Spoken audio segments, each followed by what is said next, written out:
Même si quelques-unes de ces conclusions ont pu se retrouver dans la presse, ce rapport n'a pas été rendu public à ce jour. Il a cependant été transmis aux présidents des commissions compétentes des deux assemblées et j'ai souhaité, compte tenu du contenu de ce rapport, qu'une présentation soit faite.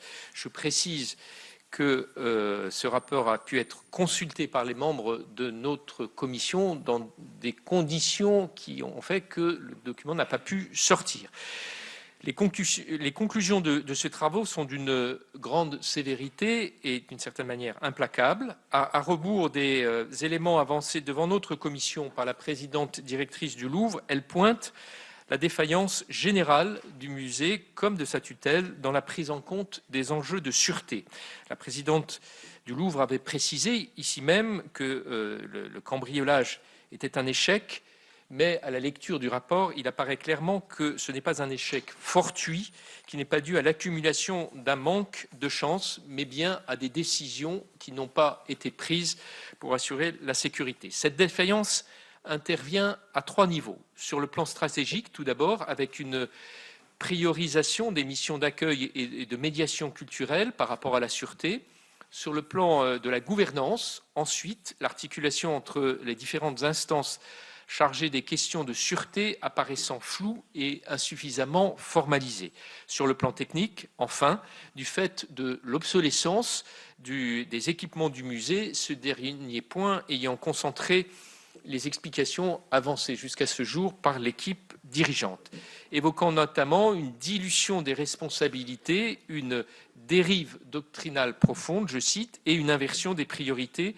Le rapport appelle à rien de moins qu'une refondation de la politique de sûreté du musée. Il souligne également que ces failles de sécurité avaient toutes été identifiées par plusieurs travaux antérieurs, aux résultats largement concordants. Sont notamment annexés au rapport un audit de l'Institut national des hautes études de la sécurité et de la justice réalisé en 2017, ainsi qu'un audit réalisé par le joaillier Van Cleef & Arpels en 2019, audit qui portait plus spécifiquement sur la galerie d'Apollon, dans le cadre d'un mécénat de compétences techniques. En raison notamment d'une perte de mémoire, c'est le terme que vous utilisez, résultant de la structuration de ces services ainsi que des conditions de la passation entre les équipes dirigeantes en 2021, le musée ne s'est cependant pas saisi de ces conclusions, rétrospectivement accablantes pour l'établissement au regard du cambriolage survenu début octobre. Alors qu'une poignée de secondes seulement, je crois que vous chiffrez même à 30 secondes, alors qu'une poignée de secondes seulement a séparé la fuite des cambrioleurs de l'arrivée des forces de l'ordre, il est vertigineux d'imaginer que la mise en œuvre de quelques-unes seulement de ces recommandations aurait suffi à mettre les voleurs en échec. Il nous est donc particulièrement précieux de pouvoir recueillir aujourd'hui vos éclairages sur l'ensemble de ces points. Messieurs, je vais à présent vous donner la parole pour un propos liminaire d'une dizaine de minutes qui vous permettra de nous exposer les principales conclusions et recommandations de vos travaux. Les membres de la commission ensuite vous feront bien sûr part de leur interrogation et c'est notre rapporteur budgétaire Sabine Derisler qui commencera par une première série de questions. Je vais donner la parole à Monsieur Corbin pour une intervention liminaire et puis bien sûr Monsieur Migneret interviendra également. Merci, Monsieur le Président, Mesdames et Messieurs les sénateurs. Nous allons en effet, avec Pascal Migneret, vous présenter les conclusions de cette mission qui était composée de 7 inspectrices, inspecteurs généraux, dont les 2 représentants de la DIRI. Et elle a auditionné en très peu de temps, donc nous avons travaillé sur 2 semaines, ce qui est important en termes de, presque d'emballement du temps, et on a auditionné environ 70 personnes. Peut-être le premier point à noter, au-delà de la stupeur et de la situation de choc qui a été vécue par les agents qui sont les habitants du Louvre, la mission tient à saluer le très grand engagement de tous les agents, qu'elle a pu en rencontrer, quel que soit leur rôle ou leur statut hiérarchique. Néanmoins, vous l'avez évoqué, nous avons connu quelques difficultés pour recevoir des informations. Visiblement, ça n'est pas lié à une mauvaise volonté. Je salue là encore le travail fait par l'équipe dirigeante pour le plus rapidement possible nous transmettre les éléments. Mais une grande difficulté pour les équipes de récupérer toutes les informations, retracer l'histoire, ce qui marque effectivement un manque de mémoire et des difficultés dans la transmission des informations sensibles au sein de l'établissement. Le rapport, vous l'avez dit, a été remis à la ministre de la Culture le 5 novembre dernier, il y a donc un petit peu plus d'un mois. Depuis cette date, le Louvre n'est pas resté inerte. Sa direction et sa présidente ont engagé d'importants éléments. Ce n'est pas à moi de les évoquer, mais je veux qu'on se resitue bien dans le temps. Nous arrivons à échéance au 5 novembre 2025. En quelques minutes, je vais revenir avec vous sur les principaux éléments afin de répondre à vos questions. Juste un point pour commencer. Le Louvre, pour situer là où nous sommes, 2200 agents, 500 000 œuvres, dont 30 000 œuvres qui sont exposées, 37 hectares à la responsabilité de cette équipe, 244 000 mètres carrés, dont 70 000 mètres carrés d'exposition, plus de 9 millions de visiteurs en 2023, enfin près de 9 millions de visiteurs en 2023, c'est-à-dire à peu près pas loin de 30 000 visiteurs par jour. C'est une ville, en quelque sorte, et ce n'est pas une petite ville. Pour revenir au 19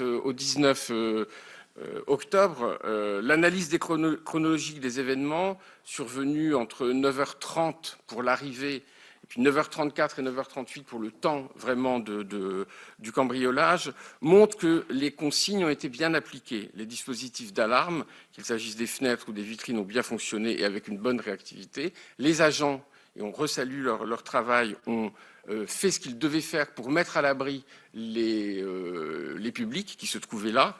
Et donc, de ce côté-là, il n'y a pas eu de difficulté. En revanche, il y a effectivement un certain nombre de dysfonctionnements. Tout d'abord, une insuffisance et une vétusté du dispositif de vidéoprotection extérieure. Le nombre total des caméras extérieures est très insuffisant. Là encore, je sais que ça fait partie des préconisations et que la présidente s'est engagée sur une augmentation. Sur les 2 caméras à proximité des faits, seule une était en activité, mais elle l'était suffisamment, bien que de qualité médiocre, pour permettre de voir la préparation ou les préparatifs du cambriolage. Le deuxième point, c'est l'insuffisance des protections mécaniques des ouvrants périphériques. Pour être très simple, la porte-fenêtre de la galerie d'Apollon qui donne sur le quai est mal sécurisée et l'est depuis 2003, où il y a eu des travaux. Le dispositif de verrouillage électromagnétique a été remplacé en 2022, mais le renforcement mécanique ne s'est pas fait. Par ailleurs, le temps de résistance du verre de la fenêtre est extrêmement faible. Ça fait partie, vous l'avez dit, des préconisations qu'on a pu voir dans l'audit Van Cleef & Arpels de 2019. Il dessine d'ailleurs avec une surprenante précision les fragilités de la galerie d'Apollon, mais il n'a pas été, et c'est qui nous a été dit, pour des raisons monuments historiques et pas aussi le fait qu'on était sur une ici-pompier, possible de remédier à cette fragilité. Une insuffisance dans la coordination et la diffusion de l'alerte, c'est là un point extrêmement important. Si on revient sur le début de mon propos, on est dans une ville, la coordination des interventions, la multiplicité des intervenants est extrêmement importante. Par exemple, les images de la caméra sont reportées au PC central et au PC de zone, mais ils n'y sont pas regardés en direct. Et un agent du PC va activer un zoom de la caméra à 9h38 et 58 secondes, agrandir l'image, mais il est alors trop tard puisque les voleurs ont quitté la galerie d'Apollon. Cette problématique de l'insuffisance d'écran pour regarder toutes les caméras est pointée dans un audit d'août 2025 du service opérationnel et de prévention situationnelle, le PSOPS, qui est rattaché à la préfecture de police, qui indique que les écrans sont en nombre insuffisant au regard du parc de caméras. Le PCC apparaît sous-dimensionné pour faire face à une crise majeure qui nécessiterait une centralisation de l'ensemble des équipements. Nous en sommes là, dans ce cadre-là. Là encore, dans les échanges que nous avons eus avec la présidence, ça fait partie, le PC central est dans la vraiment priorité dès début 26 de ce qui devra être, d'insuffisance auquel il sera remédié.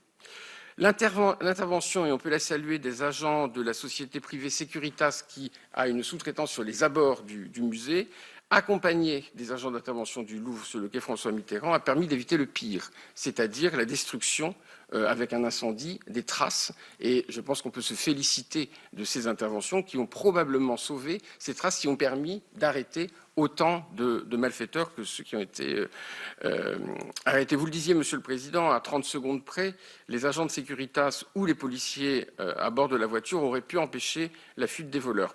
Pour ces 30 précieuses secondes, il aurait suffi, et c'est toujours un peu facile de le dire après, mais on reprend l'ensemble du déroulé, le signalement un peu plus rapide par les agents du PC s'ils avaient pu voir la caméra plus tôt, un temps de résistance à l'effraction de la fenêtre supérieur à celui qui a été constaté, une information aussi, et ça c'est important, plus précise, donnée aux agents de Securitas et à la police sur la localisation de l'effraction. C'est-à-dire que les agents ont dit il y a une tentative vol-intrusion galerie d'Apollon, mais sans dire par où ça venait. Ce qui fait que les voitures de police sont plutôt allées vers vers le carrousel et il aura fallu faire de demi-tour. Plus largement, on a une absence de coordination, une insuffisance de coordination, parce que le terme absence est trop fort, et de transmission des informations au sein d'établissements, j'y reviendrai, mais lors d'un changement de gouvernance, il apparaît clairement que ça n'a pas été suffisant. Il y a eu quelques échanges entre l'ancien président et la nouvelle présidente, probablement pas suffisamment entre les équipes, et c'est ce qui fait probablement que les deux audits qui sont si souvent évoqués, parce que si importants, l'audit de Van Cleef & Arpels et l'audit de 2017, n'étaient pas connus de l'actuelle équipe dirigeante du Louvre. Si on reprend cet audit de 2017, les extraits que je vais vous proposer montrent bien que la problématique de l'émiettement, de la coordination n'était pas là.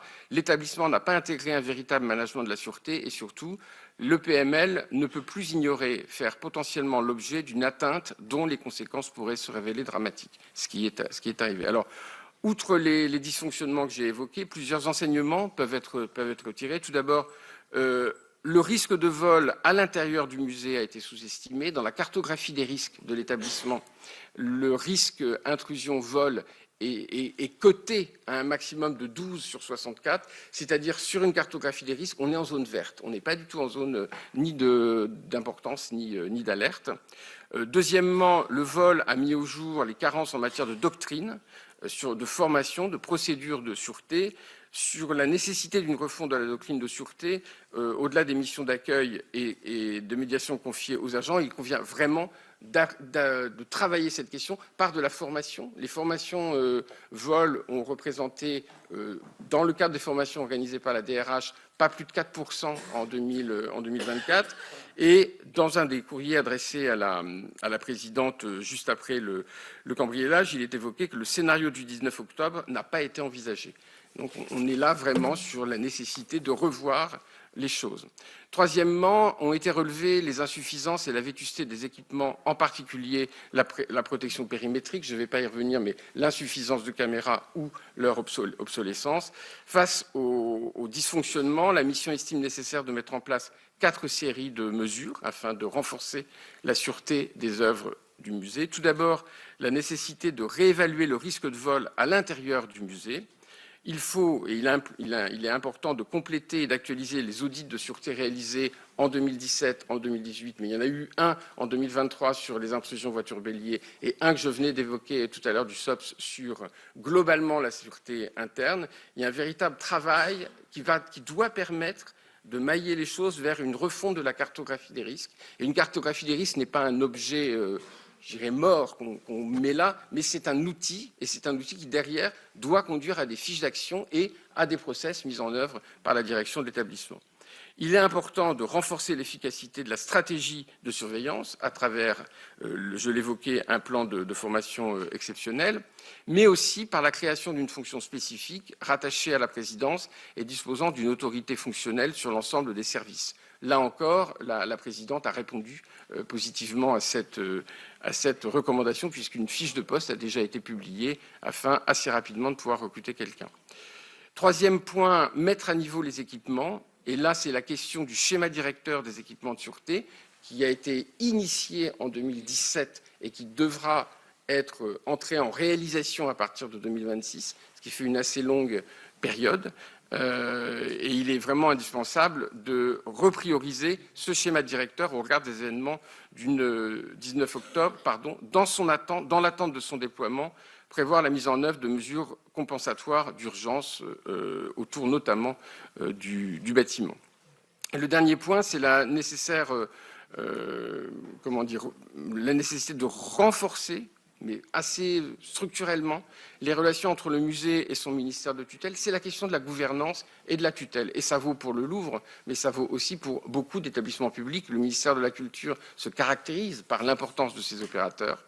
Les outils qui sont le contrat d'objectif, la lettre de mission, évidemment la préparation des conseils d'administration sont des outils qui doivent être des outils vivants.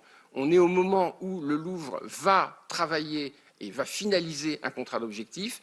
Ce contrat d'objectif était déjà très bien avancé. Il n'est pas envisageable, selon la mission, que la question de la sûreté ne soit pas un des éléments qui amène à refonder un peu ce contrat d'objectif pour être réellement pris au sérieux.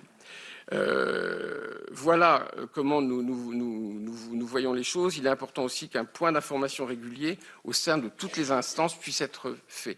La sûreté est une priorité majeure, elle doit être visible, présente, et les acteurs qui sont si importants, si nombreux au Louvre, doivent, dans leur organisation matricielle, notamment avec la refondation d'un comité de sûreté qui serait présidé par la personne en charge de ce poste, pourrait tout à fait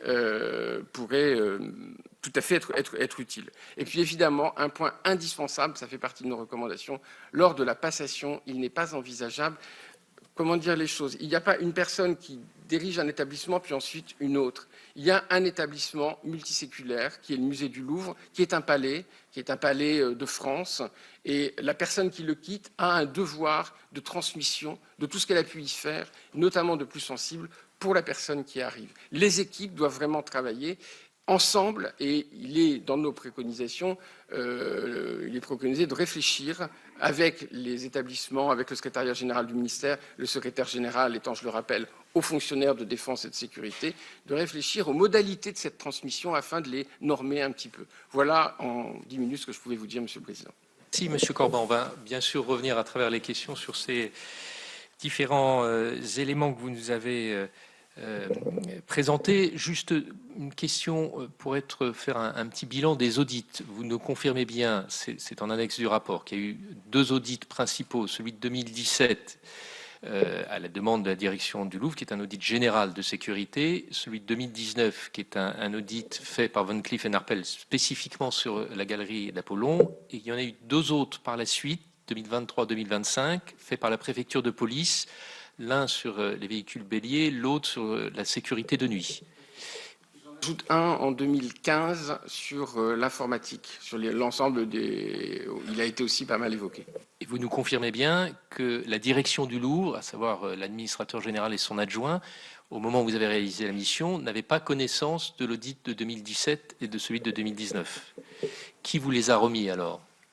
Je pense que ce qui s'est passé, Madame Descartes a demandé à ses équipes de tout rechercher, et il y a eu à ce moment-là une découverte de ces documents, un échange avec le cabinet pour Van Cleef & Arpels, et c'est à ce moment-là qu'il m'a été transmis par le Louvre. Pour ce qui concerne l'audit de 2017, il m'a été remis par Jean-Luc Martinez lors d'une audition. J'ai alors à ce moment-là demandé au Louvre s'ils en avaient connaissance. La réponse a été non, mais ils l'ont ensuite retrouvé dans leurs archives. Précisons que pendant toute cette période est étudié le schéma directeur de sûreté où on imagine qu'on a dû regarder quels étaient les rapports déjà réalisés sur la sécurité du Louvre. Je vais donner la parole à Monsieur Mignoret pour la MISA. Merci, Monsieur le Président, Mesdames et Messieurs les sénateurs. Le vol du Louvre a, comme dans l'incendie de Notre-Dame de Paris, constitué un traumatisme pour toute la communauté patrimoniale. Et je voudrais faire une sorte de mise en contexte de ces phénomènes récents qui affectent les musées et les lieux patrimoniaux. Il y a en France 1210 musées qui disposent de l'appellation Musée de France. Ces établissements qui relèvent pour la majorité des collectivités territoriales, il n'y en a que 61 qui appartiennent à l'État, ont à l'égard de leur collection la responsabilité de les conserver, de les enrichir, de les étudier et de les présenter au public. Et c'est là une sorte de paradoxe que celui de souhaiter offrir la plus grande visibilité à ces collections en même temps que d'assurer leur sûreté. Il s'agit de protéger des collections publiques contre les menaces qui sont de plusieurs ordres, l'incendie, l'inondation, la dégradation et le vol, on vient d'en parler. Concernant spécifiquement le vol, chacun s'accorde à dire que la menace ne cesse d'évoluer. Le nombre de faits recensés dans les musées est cependant à peu près constant. On a à peu près 18 faits par an de vol de 2011 à 2024, sans vraiment de fluctuation à la hausse. Ce qui change, c'est le mode opératoire. On est passé d'une méthode douce de vol en période nocturne à des braquages parfois violents avec des armes. Je citerai en novembre 2024 à Paray-le-Monial, au musée du Hieron, l'attaque en plein jour avec armes des éléments précieux de l'œuvre monumentale du joaillier Joseph Chaumet, la Via Vitae. Également en novembre 2024 à Paris, musée Cognac-G, le vol en plein jour avec des haches et des battes de baseball de tabatières en or et argent incrustées de pierres précieuses. Plus loin de nous, géographiquement, j'évoquerai le vol à la hache survenu en 2019 au musée de la Voûte Verte à Dresde, qui a concerné le vol de 21 bijoux du trésor des rois de Saxe, qui représentent plus de 4300 diamants et autres pierres précieuses. Mais d'autres vols ont été réalisés sur des méthodes plus classiques. En septembre dernier, le vol de 3 céramiques chinoises au musée national Adrien Duboucher à Limoges, ou le même mois, le vol de 6 pépites d'or natif au Muséum national d'histoire naturelle de Paris, à l'aide notamment fait nouveau d'un chalumeau pour percer une vitrine blindée. En Corrèze, au musée du président Jacques Chirac à Saran, le vol nocturne survenu dans la nuit du 13 au 14 octobre d'un ensemble de montres et de bijoux en métaux précieux. En ce moment, ce sont essentiellement les métaux et les objets précieux qui sont visés, comme on peut le voir dans cette liste que je viens de vous donner. Bien qu'il ne s'agisse pas à proprement parler de vol, je voudrais rappeler les actions très médiatisées des activistes du climat qui, durant plusieurs mois, ont tenté d'asperger de soupe ou d'autres produits des chefs-d'œuvre de nos musées. Alors, quelle parade face à tous ces risques ? Tout comme la sécurité incendie, il faut que la sûreté soit en permanence, Noël vient de le dire, au cœur des préoccupations des responsables des musées, précisément parce que la menace évolue. Au lendemain du vol survenu au Louvre, le ministère a écrit aux responsables d'établissements et au DRAC pour leur rappeler les risques qui pèsent sur ces collections et les préconisations de sécurisation à mettre en œuvre, parmi lesquelles celle de réaliser l'inventaire des objets exposés présentant un risque particulier de vol et de procéder à leur retrait des salles d'exposition si un certain nombre de conditions de sûreté n'étaient pas réunies. Il faut aussi que les personnels des musées soient préparés à identifier les comportements des visiteurs qui pourraient relever d'une action de repérage. Parallèlement, M. Laurent Nunez, ministre de l'Intérieur, et Mme Rachida Dati ont écrit au préfet afin de les sensibiliser, de leur demander d'identifier les pièces ou bâtiments à risque sur l'ensemble du territoire national. De même, la MISA a réalisé dans les semaines qui ont suivi ces vols de très nombreux audits de sûreté et conseillé les chefs d'établissement sur les mesures urgentes à mettre en œuvre, notamment d'enlever un certain nombre de ces objets. M. Cambin vient de donner les grandes lignes du rapport de l'enquête administrative et ce qu'on peut constater en reprenant un certain nombre des éléments donnés par Noël à l'instant, une obsolescence des outils périmétriques de détection, une seule caméra fixe à image analogique située sur le quai François Mitterrand dans ce secteur, et un nombre insuffisant de moniteurs permettant de voir les images en temps réel dans le PC central de sécurité. La caméra extérieure a bien filmé l'arrivée des voleurs, l'installation de la nacelle, la montée des 2 voleurs jusqu'au balcon et quelques minutes plus tard, leur retour et leur départ précipité. De même, Noël l'a dit également, un défaut de protection mécanique sur les fenêtres de la galerie d'Apollon. Depuis la fin du XIXe siècle, une grille protégeait la fenêtre située au bout de la galerie donnant sur le quai. Cette grille a été supprimée en 2003 au moment de la rénovation de la galerie pour permettre un accès plus rapide aux pompiers en cas de sinistre. Il me semble nécessaire de rappeler que ni les pompiers ni l'architecte des bâtiments de France n'ont été sollicités pour savoir si cette grille pouvait être laissée en place, contrairement à ce qui a pu être dit. Ni l'ABF également. Oui.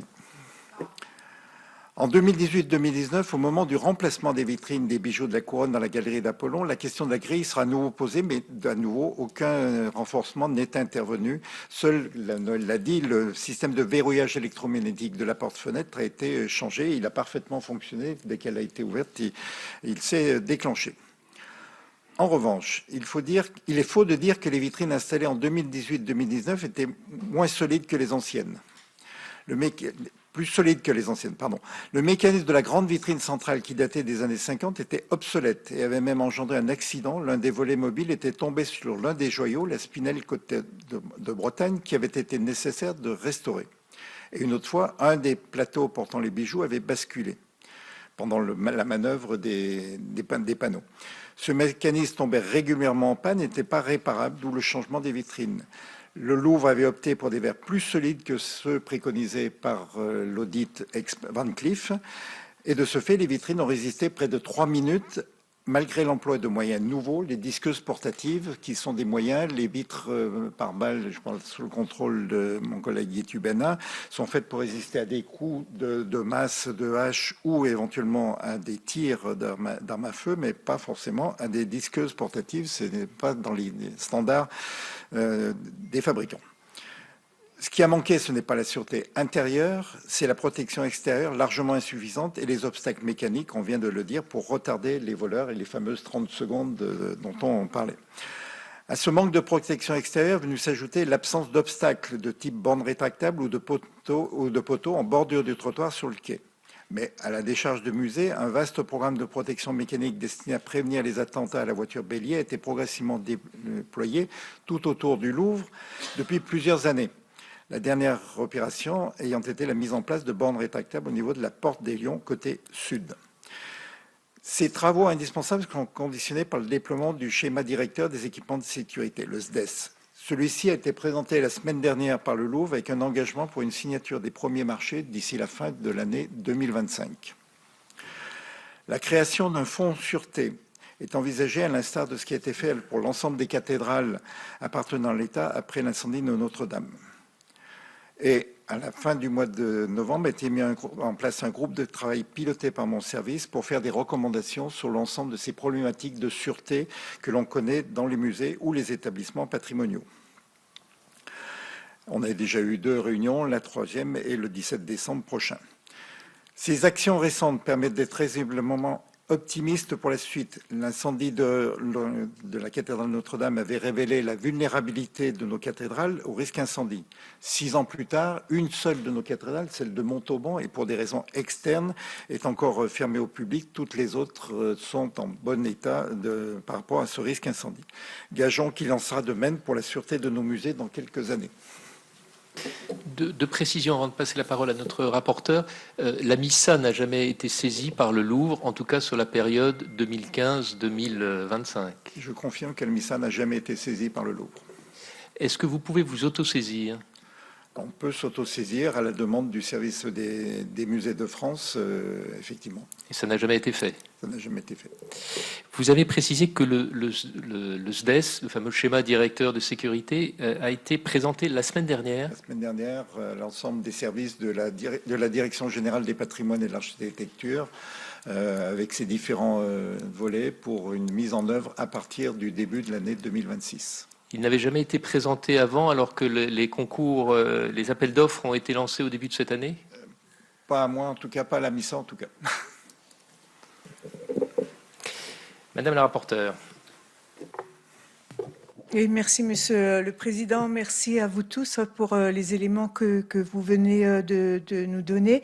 Donc, pour ma part, je souhaiterais avoir quelques précisions, notamment en ce qui concerne donc les différentes alertes qui ont été faites.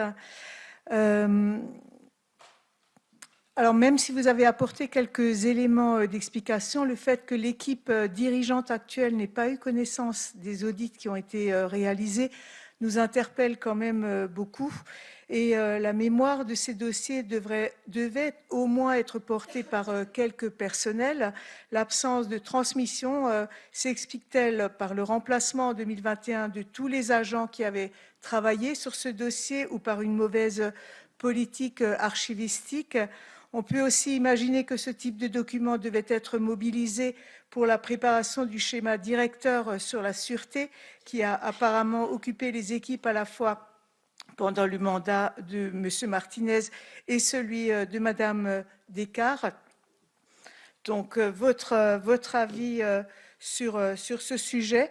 Et lors de nos premières auditions sur le sujet, la question de l'avancement, ou plutôt du non-avancement du schéma directeur des équipements de sûreté a été largement évoquée. Est-ce que vous pouvez nous indiquer précisément si ce document était abouti au moment de la prise de fonction de l'actuelle présidente directrice du musée ?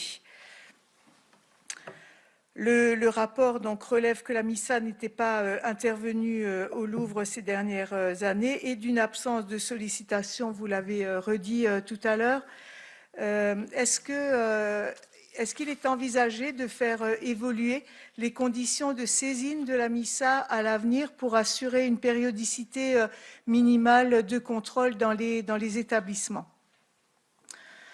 Le rapport préconise également la création d'une réelle direction de la sûreté au sein du musée du Louvre. Est-ce qu'il faut comprendre que cette problématique n'est pas endossée par la direction de l'accueil du public et de la surveillance, dont la directrice a été entendue par notre commission ? Comment envisagez-vous l'articulation entre ces sujets dans l'organigramme du musée et est-ce que vous pensez que deux directions distinctes doivent cohabiter ? Ensuite, l'une des recommandations du rapport porte sur la remise à niveau de la filière des agents d'accueil, de surveillance et de magasinage, dont plus d'un quart seraient soumis à des conditions de travail décrites comme harassantes et voient leur capacité d'action restreinte par des prescriptions médicales. Alors, selon vous, cette remise à niveau doit-elle d'abord passer par la formation et le dialogue, alors que l'augmentation des jours de grève témoigne d'un malaise social important? Faut-il envisager de faire évoluer les recrutements et comment celui-ci pourrait-il être organisé? Quel est le profil des agents qui sont aujourd'hui recrutés? Faudrait-il envisager d'intégrer davantage de profils experts en sécurité et en sûreté, notamment peut-être des anciens militaires? Les représentants du ministère peuvent-ils nous confirmer que la règle statutaire qui prévoit l'affectation de 20% au moins des recettes de billetterie aux acquisitions sera prochainement revue afin de permettre l'utilisation de ces fonds au profit des équipements de sûreté du musée? Et enfin, ma dernière question, qui porte sur les investissements bâtimentaires. La présidente directrice du Louvre indique que toute réforme d'ampleur de la sûreté du musée rend indispensable d'importants investissements bâtimentaires qui seront notamment portés par le projet Nouvelle Renaissance. Alors la Cour des comptes estime quant à elle que face à l'impasse budgétaire à laquelle il est confronté, le musée doit aujourd'hui se mettre en situation de hiérarchiser ces projets en privilégiant la remise à niveau des infrastructures techniques. Alors, quelle est votre lecture de ces appréciations qui sont quand même divergentes? Une mise à niveau des procédures conjuguée à une accélération du schéma directeur des équipements de sûreté serait-elle, selon vous, suffisante pour parvenir à un niveau de sûreté satisfaisant? Je vous remercie. Messieurs, je vais vous laisser répondre. Qui commence? Monsieur Corbin. Merci, Madame la rapporteure. On va donc à deux voix avec Pascal vous répondre. Premier point, on a été très surpris sur la question de la mémoire. Et moi, je fais souvent ce paradoxe entre un palais multiséculaire et puis une mémoire qui parfois est infra-annuelle. Donc, on a beaucoup échangé avec l'équipe. Il y a un point que je veux lever, il n'y a aucune mauvaise volonté de qui que ce soit. Les gens sont très sérieux, très engagés dans leur travail, il n'y a pas de mauvaise volonté. Il y a eu vraiment la transmission, je crois que cette question du changement de présidence avec un changement d'équipe, puisqu'administrateur général adjoint ont changé aussi. Ensuite, un nouveau directeur de l'architecture du bâtiment. Et puis, ce qu'il y avait, on a beaucoup travaillé. Notre première préconisation, c'est qu'il faut vraiment qu'il y ait un service d'archives au Louvre, parce qu'il y a un réel problème de conservation et des archives. Il y avait, si on a bien compris, une direction du contrôle interne, dont le directeur est parti, je pense, autour des années 2020, je n'ai pas l'année précise, mais en tout état de cause, là encore, c'est lui qui s'occupait avec le contrôle interne de la question de la conservation de la mémoire et des archives. Je pense que n'ayant pas été remplacé, ça a peut-être été plus difficile. De même que sur la question du contrôle interne et du suivi des cartographies des risques, c'est une seule personne qui est rattachée à l'administrateur général qui en a la responsabilité. Donc c'est peut-être, je pense, organisationnellement déjà un vrai problème. L'identification, il y a un poste qui a été créé il y a quelques années sur les archives, il y en a je crois un deuxième, je parle sous le contrôle de mon camarade Bruno Saunier, mais il y a vraiment la nécessité de stabiliser dans l'organigramme une fonction en charge de la transmission, premier point. Et deuxième point, nous le redisons, il est indispensable que sous la responsabilité de la tutelle, SG pour le haut fonctionnaire défense-sécurité et Direction générale des patrimoines pour la tutelle, il y ait, lorsqu'un président ou une présidente part, une transmission réellement officielle d'un certain nombre de documents, d'éléments indispensables à la continuité de la conservation de la mission de service public. Sur le schéma directeur, le SDESP, peut-être Guillaume Sellem, quelques éléments, c'est lui qui avait suivi ça avec moi. Oui, en effet, on a été surpris au cours de notre enquête de voir que même s'il y avait une tendance à développer les outils de visibilité que sont les schémas directeurs, on n'a cependant pas tenu de l'urgence qui s'attachait à un certain nombre de questions.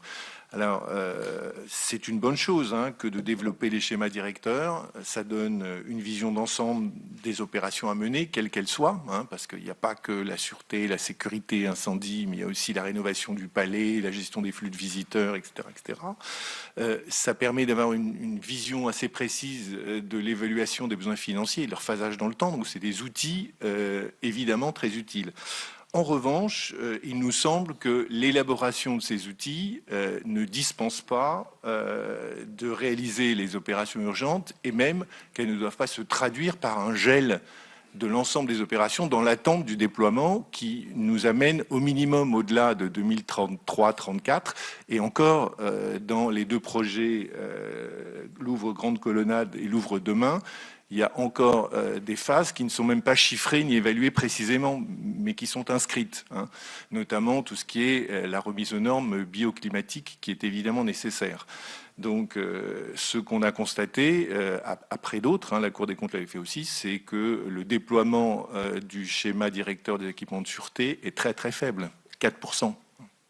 Alors même qu'il y avait des failles, des points de vulnérabilité qui avaient été identifiés par plusieurs audits, et il nous semble qu'il fallait les traiter en toute urgence. Je vais passer la parole à Pascal sur la question de la direction de la sûreté. Un point précis sur la règle statutaire des 20%. L'établissement a fait une proposition en ce sens, c'est-à-dire revoir le décret, ce qui semble assez logique dans la mesure où l'augmentation tarifaire très importante qui est faite en ce début d'année 2026 va permettre d'ouvrir des crédits très importants en millions d'euros et il apparaît, en tout cas ça nous semble tout à fait bienvenu que les questions de sûreté soient priorisées sur l'utilisation de ces recettes supplémentaires. Mais je passe la parole à Pascal et à Bruno pour les sujets filière d'accueil et direction de la sûreté. Alors sur l'utilisation des crédits, je crois que effectivement, je rejoins complètement Noël. Il faut qu'il y ait une priorisation. Le schéma directeur qui nous a été présenté la semaine dernière représente 80 millions d'euros d'investissement. Et il faut effectivement pas attendre la mise en place de l'opération Louvre Renaissance pour la mise en œuvre. C'est une vraie urgence qui est une remise à niveau de la sûreté au Louvre. Et après, voir par rapport aux règles statutaires des 20% dédiés aux acquisitions réflexion dans les musées, voire sur un projet global, un budget global, pardon, qu'est-ce qui est prioritaire et qu'est-ce qu'on doit faire. Et ça sera à voir entre la direction du Louvre et la tutelle, le ministère de la Culture. Sur l'évolution des recrutements, effectivement, le rapport pointe un certain nombre de soucis. Et ce qui me semble important de dire, c'est qu'aujourd'hui, la consigne par rapport aux agents d'accueil, de surveillance et de magasinage, la consigne était, s'il y avait un problème quelconque, était de ne pas intervenir, comme que ce soit comme quand je l'ai rappelé tout à l'heure, pour des activistes du climat qui viennent en souper la Joconde et autres. L'idée, c'est de ne pas interpeller les gens ou les empêcher de faire, mais de mettre des paravents et autres. Donc je pense que là, il y a effectivement peut-être un changement à opérer et qu'une partie de ces agents, soit, comme vous le disiez, d'anciens militaires ou en tout cas des agents formés à aller au contact des personnes qui interviennent pour éviter qu'il y ait une survenue de ces faits. Voilà ce que je pourrais dire. Par rapport à la saisine de la MISA, effectivement, dans les premiers éléments au sein de notre groupe de travail, mais qui est très large, c'est un changement complet de paradigme pour nous, comme on l'a fait pour les cathédrales, parce que maintenant, pour les cathédrales, on s'auto-saisit et c'est nous qui déterminons quand est-ce qu'on y va, comment, et on suit pas à pas toutes les recommandations qui ont pu être faites pour qu'elles soient réellement mises en œuvre et qu'on n'ait plus de problème. Peut-être passer la parole à Bruno sur les aspects d'audit et des archives. Juste une petite précision pour compléter le propos de Noël Corbin sur la question de la mémoire et des archives. Précisément sur l'audit Van Cleef & Arpels de 2019. En fait, nous en avons eu connaissance le 23 octobre à la suite de l'audition de mes collègues du département des objets d'art à propos donc des vitrines.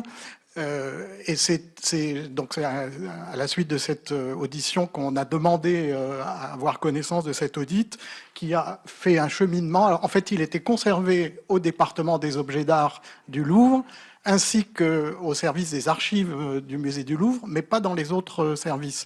Et il a donc été transmis par la voie officielle, par la présidence à Noël Corbin. Je pense que c'est important d'avoir cette précision, parce que cet audit Van Cleef, qui intéressait à la fois l'intérieur et l'extérieur de la galerie d'Apollon, n'était pas en possession, par exemple, de la direction des bâtiments.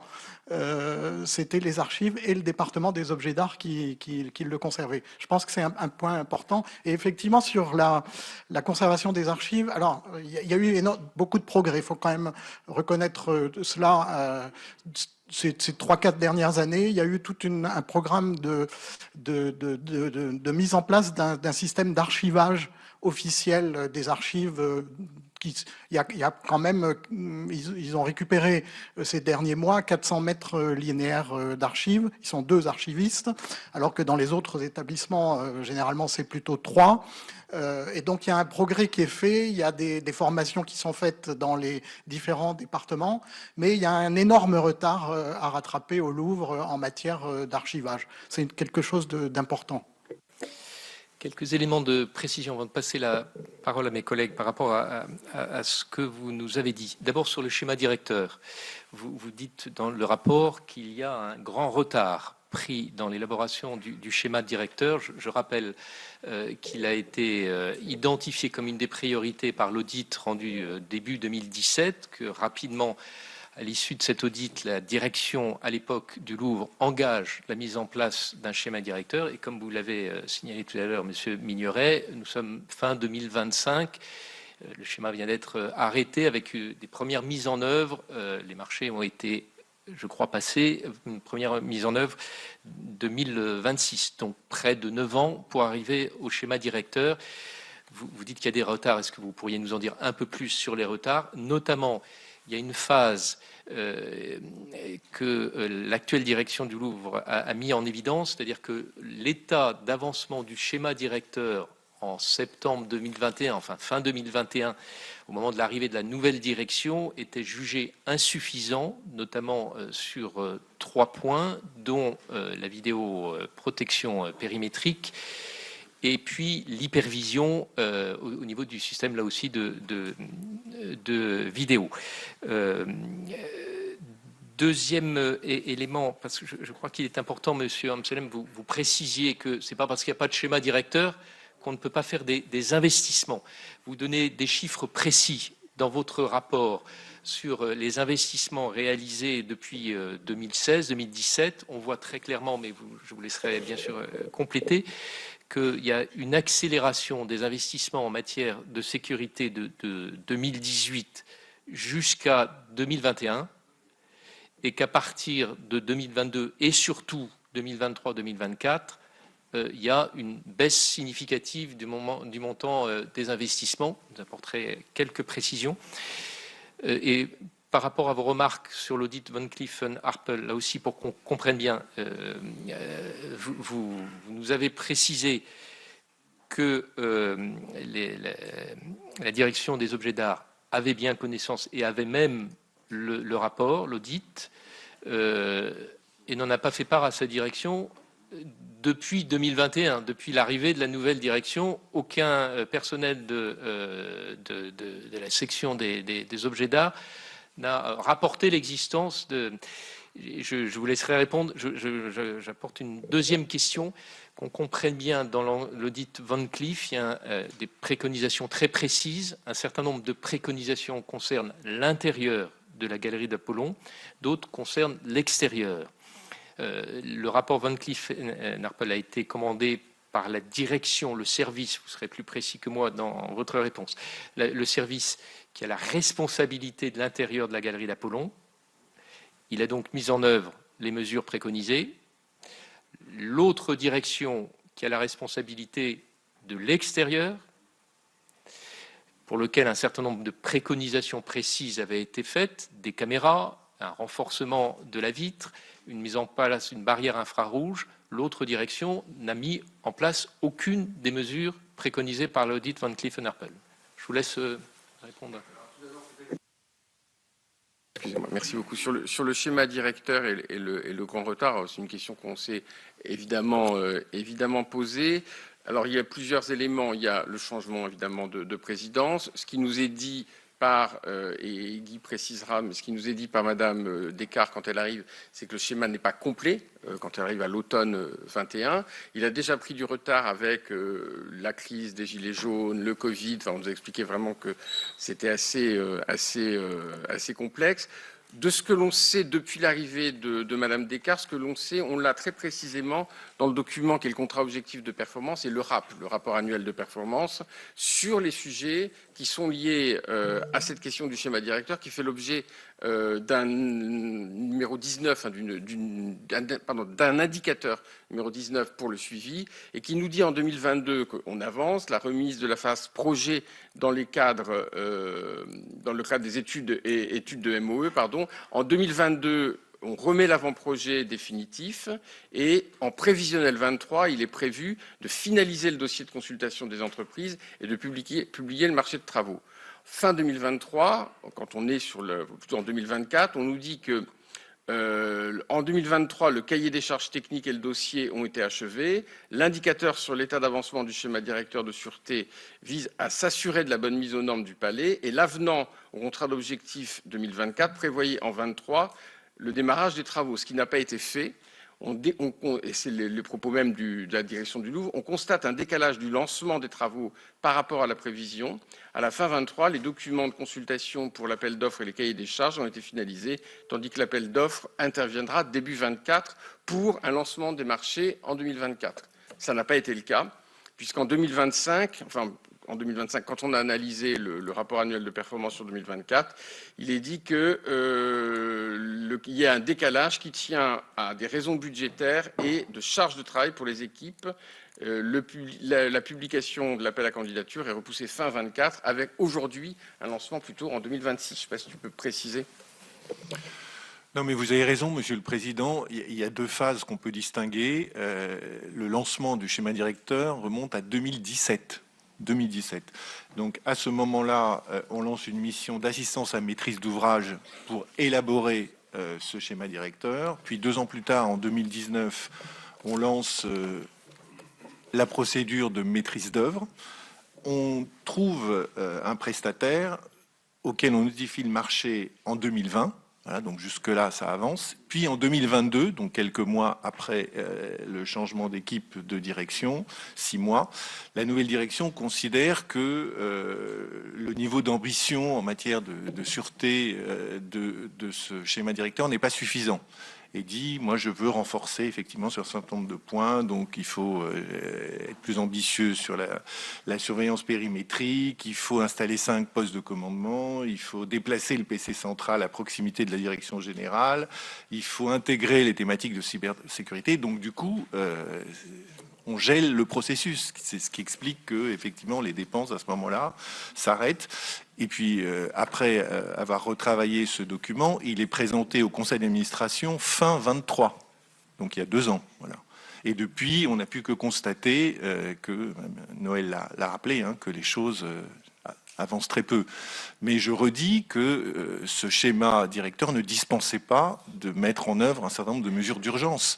Voilà, il y a eu plusieurs alertes, il n'y a pas eu que les audits, il y a eu, et M. Mignoret l'a rappelé, il y a eu quand même une recrudescence de vols avec des nouveaux modes opératoires extrêmement violents dans plusieurs musées, notamment celui de Cognac-G et le musée de l'Homme quelques mois avant, et ça n'a, semble-t-il, pas suscité une accélération du processus de mise en œuvre de mesures d'urgence.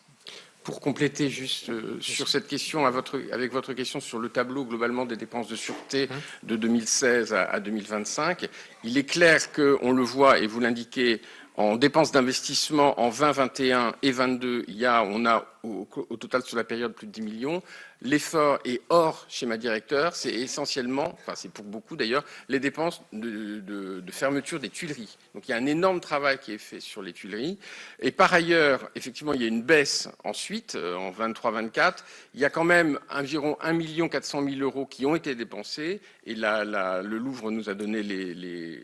C'est-à-dire qu'à chaque occasion, puisqu'on n'est pas dans un schéma directeur, à chaque occasion de restauration d'une salle, d'une galerie, on intervient avec des caméras, des réseaux, et donc il y a à chaque fois ce qui accompagne, au total sur les 2 années, 23-24, 1 400 000 €. Je ne sais pas si tu as plus d'éléments, mais moi c'est ce que j'ai là-dessus. Par contre, par rapport à ce que vous venez de dire, Monsieur le Président, je ne peux que confirmer le travail en silo des directions au sein du musée qui fait qu'effectivement, le rapport Van Cleef est mis en œuvre à l'intérieur du musée, dans la galerie, avec les nouvelles vitrines, mais que les préconisations sur la périmétrie ne sont pas mises en œuvre, et ce qui aurait malheureusement évité que l'on ait ce cambriolage. Je vais passer la parole à mes collègues, en commençant par Pierre Ouzoulias. On va prendre toutes les questions.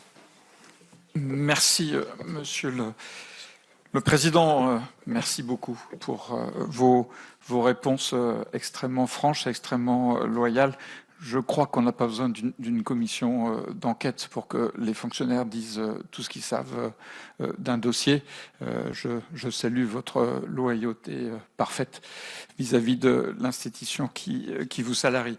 Moi, je voulais poser une question très précise. Le Louvre a d'importantes réserves dans le palais et surtout à l'extérieur.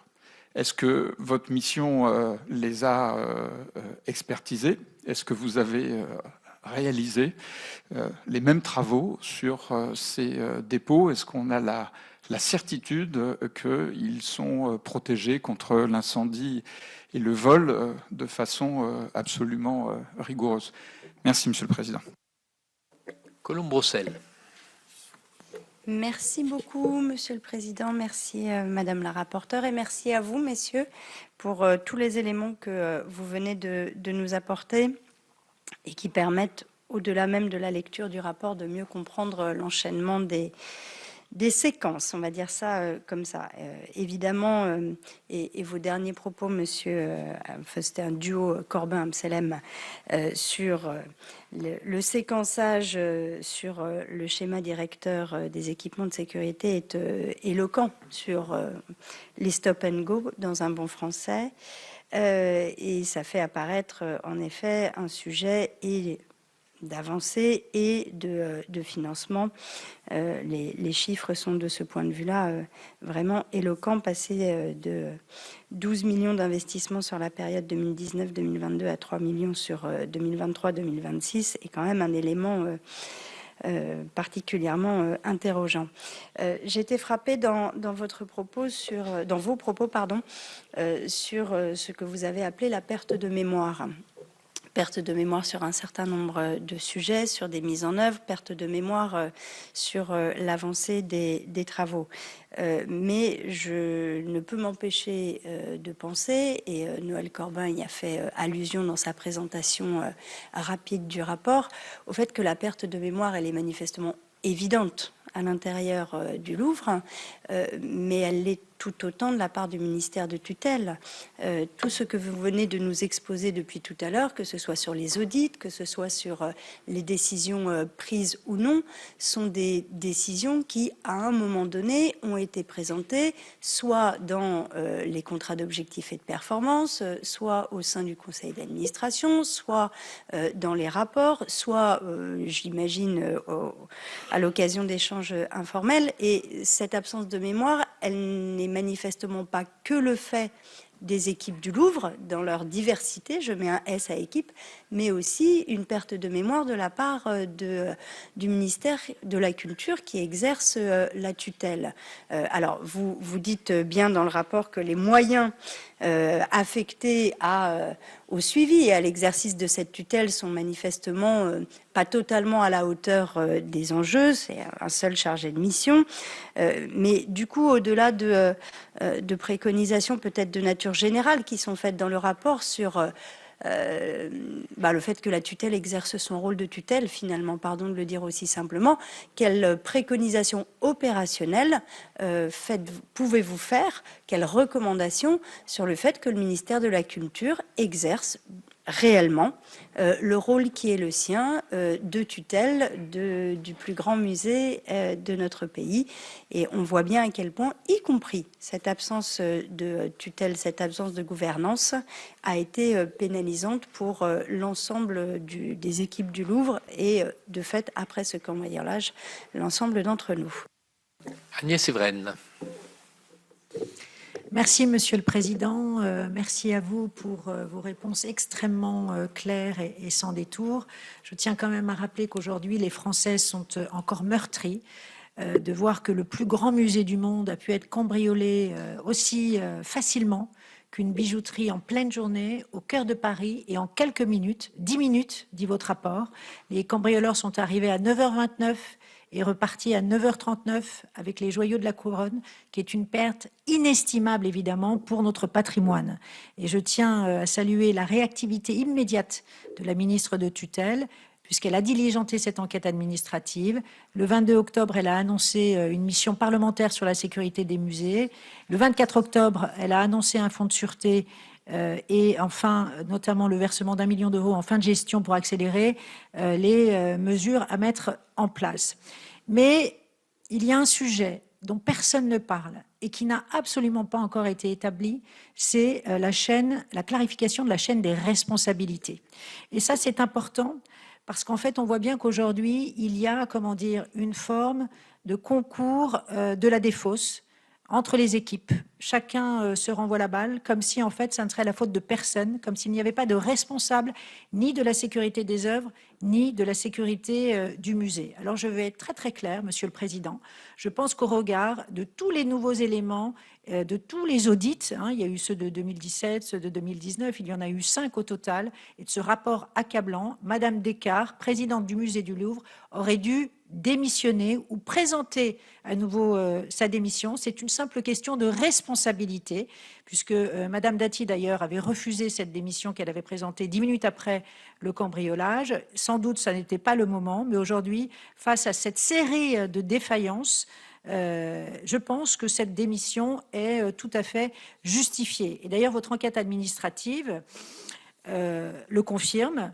La sécurité n'était pas à la hauteur du plus grand musée du monde. un musée qui aujourd'hui aurait une sécurité qui, à mon avis, date plutôt du XXe siècle, et le constat est accablant. Je rappelle les termes de votre rapport administratif, de cette enquête administrative: insuffisance et vétusté des équipements, en particulier de la protection périmétrique de l'ensemble du musée, carence en matière de doctrine, de formation et de procédures de sûreté inadaptées aux nouveaux modes opératoires, sécurisation limitée des vitrines, insuffisance de la coordination et de la diffusion de l'alerte, et plus largement, absence de coordination, de partage et de transmission des informations au sein de l'établissement, et vous l'avez parfaitement bien rappelé. Alors donc, pendant plus de 20 ans, le risque de vol d'œuvres, malgré les atteintes répétées récentes au sein de nos musées, de Limoges à Saran, n'a pas donné lieu à une réévaluation des risques, et la sécurité périmétrique du Louvre n'a jamais été traitée comme une priorité. Alors, vous avez répondu sur le déploiement du schéma directeur de sécurité, qui a été engagé depuis 2017, qui est inadapté compte tenu d'ailleurs de l'obsolescence des équipements et de la montée des risques de cambriolage. Pourtant, le schéma directeur, et vous l'avez dit, permettait de commencer, de faire des travaux très rapidement. Ont-ils été faits? Non. Entre 2021 et 2024, ils auraient pu être faits. Pourquoi cette inertie? Et d'ailleurs, la vétusté des PC sécurité que nous avons pu constater d'ailleurs avec mes collègues lorsque nous sommes allés sur place ont clairement empêché toute réactivité. Alors, je tiens, et anticipation bien évidemment. On apprend d'ailleurs que les images filmées des lieux sensibles sont reportées au PC central et au PC de zone, mais n'y sont pas regardées en direct en raison d'un choix volontaire sur l'affichage du mur d'images, les écrans étant insuffisants pour afficher simultanément toutes les caméras. Vous avez rappelé ce zoom qui avait été fait, mais que c'était trop tard. Pouvez-vous préciser pourquoi, et c'est effarant, et je tiens à le redire et je vais résumer mes propos, la représentation nationale n'a-t-elle pas été informée de cet audit de 2019 Van Cleef, alors que Madame Descartes a été auditionnée par nos deux commissions, à l'Assemblée et au Sénat? Elle affirme n'avoir pas été informée de cet audit.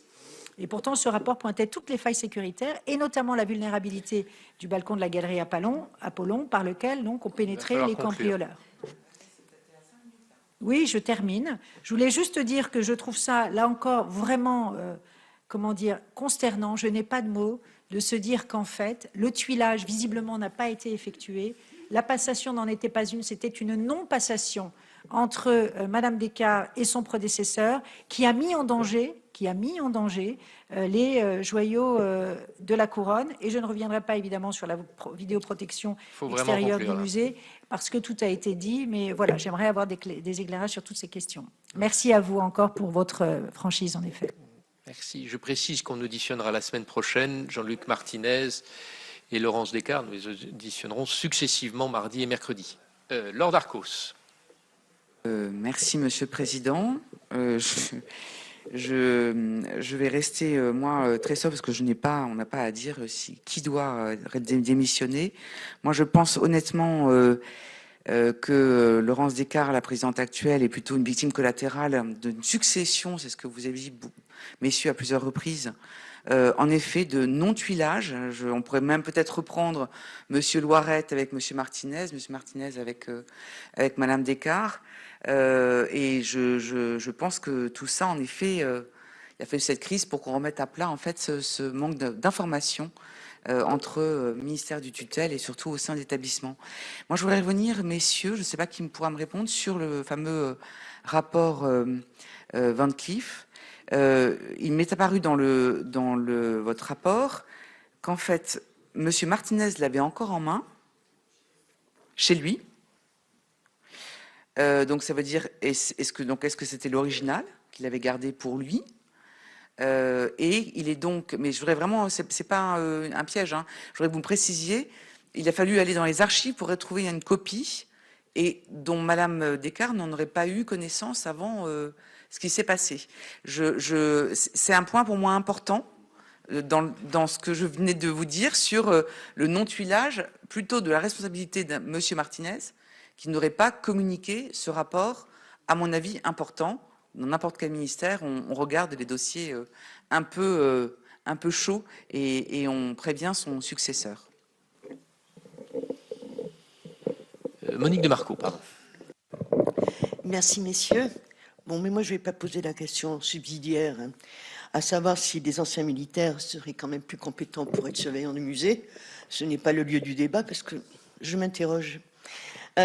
Donc, je reviens sur le retard inexpliqué en matière d'investissement de sécurité qui a pris 9 ans pour le lancement des travaux. Mais parallèlement, si j'ai bien compris, vous n'avez pas fait de remarque à ce sujet. Il y a eu un lancement du marché d'architecture sur le Louvre Nouvelle Renaissance et on a appris lors de l'audition qu'en définitive, déjà 4 équipes d'architectes ou 5 avaient été sélectionnées pour ce projet. Avez-vous fait le parallèle? Avez-vous eu connaissance justement du temps qui a dû être passé pour ce marché au détriment du marché sécurité? Et une question sur votre conclusion, pour que vous m'éclairiez. Vous mettez dans la conclusion du rapport: la culture de la vigilance doit se substituer partout et celle de la surveillance orientée vers la gestion des flux des visiteurs. Et ma question est-elle, doit-on continuer, d'après vous, à avoir un objectif de passer de 9 millions de visiteurs à 12 millions de visiteurs? Sonia de la Provoté. Oui, merci, Monsieur le Président. Décidément, nous avions eu pas mal d'auditions et visité à quelques-uns le Louvre avant ce rapport, et on peut dire qu'il y a un avant et un après rapport, très clairement. D'abord parce que les auditions précédentes n'ont pas été exemptes de révélations, loin de là, on a même découvert un cycliste opportun. Mais désormais, au travers de ce rapport, on a un certain nombre d'éléments qui nous alertent sur à la fois des dysfonctionnements, à la fois des méconnaissances, peut-être du mensonge par omission, on ne sait pas, de la part de tous les interlocuteurs, hein, je précise, que nous avons auditionnés, puisque vous vous retrouvez à nouveau ici à pouvoir nous répondre. Moi, j'ai plusieurs questions. La première, c'est celle du fameux schéma directeur qui serait désormais enfin une réalité. A-t-on un calendrier très précis? A-t-on bien la certitude que tout a été évalué dans les dépenses et les problématiques techniques, hein, parce que 60 km de câble, d'après ce que j'ai compris, j'ai compris que c'était nécessaire, et donc pour le coup, j'avais aussi compris que tout n'était pas prévu dans la façon de les faire passer. Donc, ça veut dire que ça a un coût et c'est un vrai sujet. Donc, est-ce qu'on est opérationnel? Est-ce que les à côté ont été traités? Parce qu'on voit bien qu'il y a un problème de formation, il y a un problème de ressources humaines, il y a un problème de schéma opérationnel, pas schéma directeur, de schéma opérationnel. C'est-à-dire que de dire par où les voleurs sont rentrés, par exemple, c'est vrai que ça passe par la formation, parce que si on oublie de le dire, c'est pas évident quand même de traiter la question dans l'urgence, les modalités de transmission d'une équipe à l'autre, enfin tous ces sujets-là doivent être traités. Donc est-ce qu'en parallèle, dans ce fameux schéma directeur qui pourra apparaître extrêmement technique, toute l'opérationnalité du sujet est prise en compte dedans? Et puis un autre élément, simplement élément ou remarque, mais je pense qu'il faut aller un peu plus au cinéma, parce que le coup des disqueuses, quand même, enfin, je veux dire, c'est pas une grande révélation de savoir que ça peut être utilisé pour casser une vitrine et permettre d'y rentrer. Et donc, il y a quand même un sujet dans tout ça, c'est qu'on a un problème organisationnel, que probablement il doit y avoir un patron dans toutes ces affaires de sûreté et de sécurité dans les musées, que le ministère, a priori, c'est quand même un petit peu son rôle, enfin en tout cas c'est comme ça que je conçois la fonction régalienne du ministère de la Culture, que ça, ce n'est pas mis en place, donc ça paraît absolument essentiel. Donc dans votre rapport, vous l'évoquez, je pense qu'il faut être assez ferme sur ce sujet, à moins que la MISA s'empare de cette question et que ça rentre dans ses prérogatives. Mais à un moment, il va falloir trancher la question. Jacques Grosperrin. Merci, Président. Merci à chacun d'entre vous de vos interventions. Moi, je suis un peu sidéré. Je trouve que c'est un peu lunaire parce que on essaie. Alors, vous avez, suite aux questions qui ont été posées par notre président Lafont, expliqué le déroulé. Mais en réalité, on parle peu des responsabilités, parce que la Cour des comptes avait bien expliqué il y a un certain nombre d'années tout un ensemble de difficultés, et on se rend compte que les choses n'ont pas été prises en main, en tout cas, elles n'ont pas été prises en main. Alors, est-ce que la restructuration ou cette grande rénovation, projet de rénovation du Louvre, occupe tellement les esprits qu'elle fait oublier un petit peu le quotidien?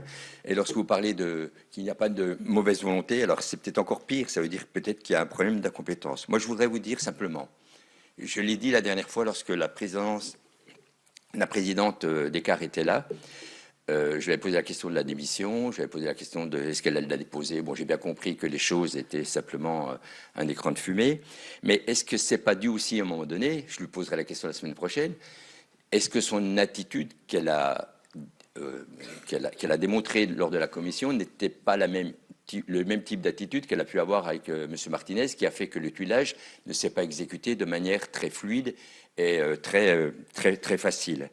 Parce qu'à aucun moment, il y a eu une remise en question, et je crois que c'est un premier problème.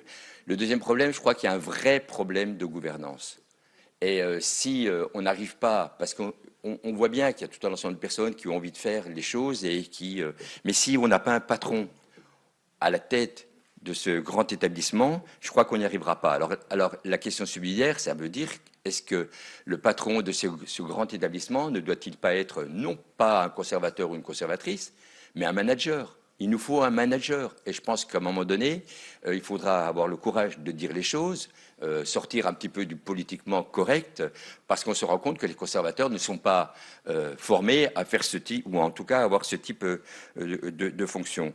Je prends juste l'exemple, je ne vais pas être trop long, on a vu pour Notre-Dame. Notre-Dame a été réhabilitée en peu de temps.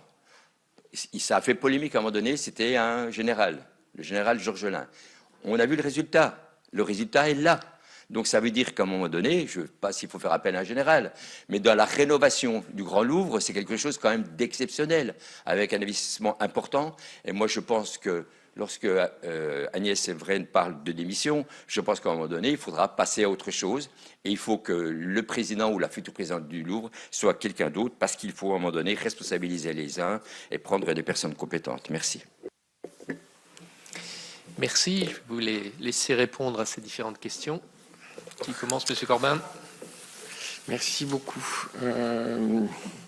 Alors tout d'abord, la question des réserves et des importantes réserves.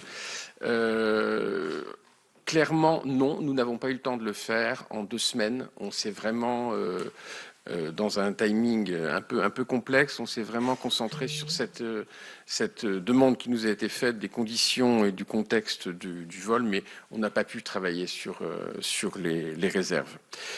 Sur la question de la perte de mémoire et aussi du rôle du ministère de tutelle, il est clair que ce drame, il implique et il oblige tout le monde, y compris évidemment la tutelle. Vous l'avez, les uns et les autres l'ont rappelé, la ministre est intervenue assez rapidement, elle a saisi immédiatement l'inspection générale pour lancer un travail d'analyse, et nous avons des propositions qui vraiment, d'abord, ce que nous évoquons tout à l'heure, et c'est pour nous une proposition fondamentale. La tutelle doit assurer la responsabilité de cette question de transmission, parce que c'est un moment de grande fragilité. Il suffit que les deux, ce qui n'arrive jamais évidemment, mais il suffit que le président d'avant et celle ou celui d'après ne s'entendent pas merveilleusement bien pour que ce soit compliqué et qu'il y ait une perte à la fois d'information et de mémoire. Donc le rôle du ministère nous semble extrêmement important. Et ça vaut, et c'est aussi peut-être une des avancées que peut permettre ce drame, ça vaut pour l'ensemble des établissements qui ont un patrimoine à transmettre. Parce que quand on est je peux prendre l'exemple d'une école d'architecture, il y a une transmission qui se fait beaucoup sur la pédagogie, sur les équipes, sur quelques problèmes bâtimentaires, mais cette question du patrimoine dans les grands musées, dans les grandes salles de spectacle, elle doit vraiment être au cœur de la transmission, et ça fait partie de ce que nous préconisons. On n'oublie pas que l'établissement public est un établissement qui dispose d'une certaine autonomie, donc il n'appartient pas au ministère de tutelle de connaître l'ensemble des informations. Et alors, pour avoir moi-même travaillé quelques années au Louvre comme directeur financier, j'ai vu qu'il n'était pas très compliqué d'arriver à une tutelle un petit peu asymétrique. C'est-à-dire que quand on a une direction financière avec 50 personnes et qu'on a un chargé de mission en face au ministère, il y a déjà une question hiérarchique, de positionnement, et puis il y a la question de la connaissance. Donc je pense qu'il faut bien cibler, et au lieu de tout savoir, il faut travailler sur les outils. Le contrat d'objectif doit être réévalué, revalorisé, justement dans sa fonction d'outil de dialogue de gestion. Chaque année, les présidents d'établissements publics sont évalués, ils ont une part variable. Cette part variable, elle est liée à des objectifs et il pourrait être intéressant que dans les établissements aussi importants que le Louvre, la question de la sûreté soit un des éléments sur la part variable des dirigeants. Il y a un certain nombre de choses comme ça qui nous semblent possibles de faire. En tout cas, le ministère de la Culture, que ce soit la Direction générale des patrimoines avec la nouvelle directrice ou le cabinet avec la ministre, ont vraiment immédiatement mandaté et tout fait pour que la responsabilité soit bien partagée. Pour ce qui concerne la question de Van Cleef & Arpels et de la représentation nationale qui n'en était pas informée, c'était Madame Evren. Bon, il se trouve que le choix que nous avons fait, c'est d'annexer l'audit de Van Cleef & Arpels à notre présent rapport. Comme ça, vous en disposez. Nous ne l'avions pas avant, mais nous avons vraiment souhaité, avec le total soutien de la ministre et de son cabinet, travailler vraiment dans la plus grande transparence. Oui. Ah oui, pardon, un point important aussi, ça n'est pas du tout Monsieur Martinez qui a donné l'audit de Van Cleef & Arpels. Monsieur Martinez est arrivé à un entretien avec nous avec l'audit de 2017 et l'audit Van Cleef & Arpels nous a été transmis par le cabinet de Madame Descartes, je crois le 23 octobre, après qu'il a été retrouvé ou redécouvert, je ne sais pas trop. Et par ailleurs, petit point aussi, pour avoir échangé avec l'ancienne secrétaire générale adjointe, l'ancienne administratrice générale adjointe, l'ancien administrateur adjoint, l'ancien directeur, M. Durand, du département des objets d'art, on a bien deux mondes. Il y a d'un côté les vitrines, et de ce côté-là, les préconisations du rapport ont été mises en œuvre, et il y a d'un autre côté le patrimoine. De ce côté-là, probablement les acteurs, il n'y a pas eu un acteur unique qui a pu faire la synthèse. Mais rassurez-nous, il y a une seule direction.